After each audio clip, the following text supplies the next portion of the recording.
Assalamualaikum warahmatullahi wabarakatuh.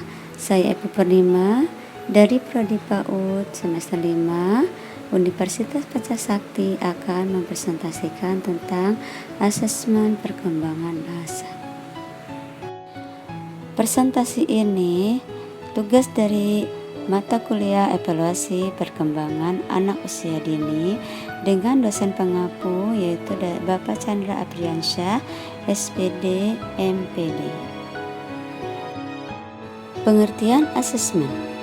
Menurut Godwin tahun 1982 dalam Whatcom mengartikan asesmen atau pengukuran sebagai suatu proses untuk menentukan atau melalui observasi dan tes trait atau perilaku seseorang, karakteristik suatu program, dan selanjutnya penilaian terhadap penentuan tersebut. Asesmen perkembangan bahasa.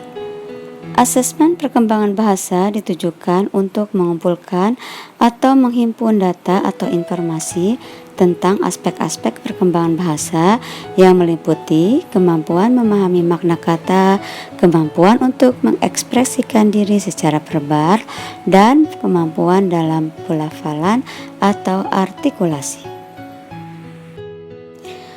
Perkembangan bahasa anak usia dini. Perkembangan bahasa anak usia dini adalah salah satu aspek dari tahapan perkembangan anak yang diekspresikan melalui pemikiran anak dengan menggunakan kata-kata yang menandai meningkatnya kemampuan dan kreativitas anak sesuai dengan tahap perkembangannya. 4 tahapan pengembangan bahasa anak. Yang pertama yaitu menyimak, yang kedua berbicara, yang ketiga membaca, dan yang keempat adalah menulis. Indikator perkembangan bahasa. Dilihat dari bahasa. 1. Mengerti beberapa perintah secara bersamaan. Kedua, mengulang kalimat yang lebih kompleks. Ketiga, memahami aturan dalam suatu permainan. Dan keempat, senang dan menghargai bacaan. Lihat dari ungkapan bahasanya. 1. Menjawab pertanyaan yang lebih kompleks. Kedua, menyebutkan kelompok gambar yang memiliki bunyi yang sama. Ketiga, berkomunikasi secara lisan. 4. Menyusun kalimat sederhana. Kelima, memiliki lebih banyak kata-kata untuk mengekspresikan ide pada orang lain. Keenam, melanjutkan sebagian cerita. Ketujuh, menunjukkan pemahaman konsep-konsep dalam buku cerita. Dilihat dari keaksaraan, yaitu 1. Menyebutkan simbol-simbol huruf yang dikenal. 2. Mengenal suara huruf awal dari nama benda-benda. Ketiga, menyebutkan kelompok gambar yang memiliki bunyi huruf. Keempat, memahami hubungan antara bunyi dan benda huruf. Kelima, membaca nama sendiri. Keenam, menulis nama sendiri. Dan ketujuh, memahami arti kata dalam cerita. Penilaian perkembangan bahasa.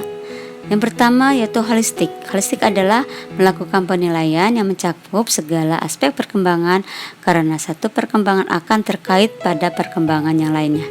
Kedua yaitu otentik. Otentik adalah penilaian berdasarkan keaslian performer anak baik dalam sikap, perilaku, dan hasil karya. Ketiga yaitu kontinu, artinya penilaian berkelanjutan tentang perkembangan anak. Keempat, individual, artinya penilaian perkembangan yang dilakukan tersendiri sesuai pada perkembangan anak tersebut. Yang kelima adalah multisumber dan multi konteks adalah penilaian untuk menggali semua informasi dari berbagai konteks, misalnya pengamatan langsung apa yang dilakukan oleh anak tersebut. Sekian presentasi dari saya. Wassalamualaikum warahmatullahi wabarakatuh. Terima kasih.